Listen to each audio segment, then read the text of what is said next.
Hello. क्या आपको पता है कि लीज अकाउंटिंग जब हम करते हैं तो सबसे बड़ी गलती क्या होती है?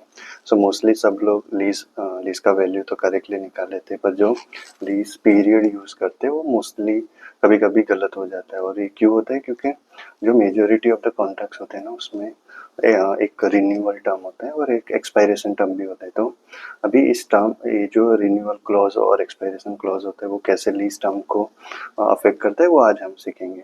जो लीज टर्म है उसका लीज टर्म जो है उसको डिफाइन इस तरह से किया है कि non cancellable period of lease plus any extension period which management is certain to exercise, and termination clause or termination period if it is not certain to exercise.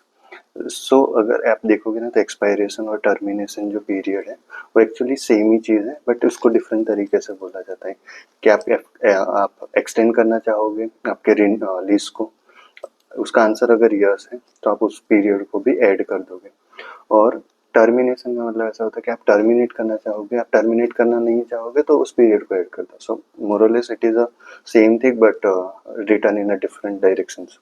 अभी कब बोलेंगे कि management is certain that it will exercise the lease extension option?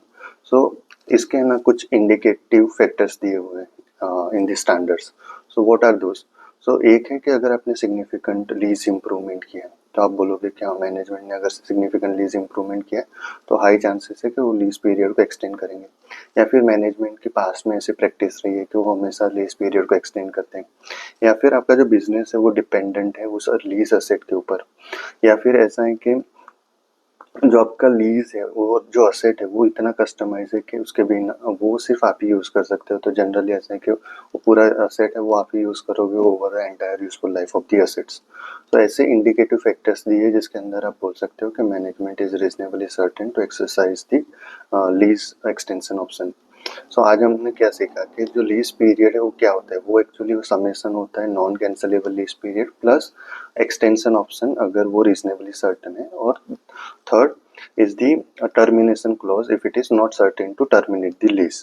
Okay, so thank you. I hope आपको lease term क्या होता है वो समझ में आया होगा और उसको कैसे करेक्टली कैलकुलेट करते हैं, क्योंकि ये जो लीज टर्म होता है ना वो आपके बैलेंस शीट के साइज को डिटरमाइन करता है। अगर आपने लीज टर्म गलत कैलकुलेट कर लिया तो आपका जो लीज लायबिलिटी और जो लीज एसेट है वो श्रिंक हो जाएगा।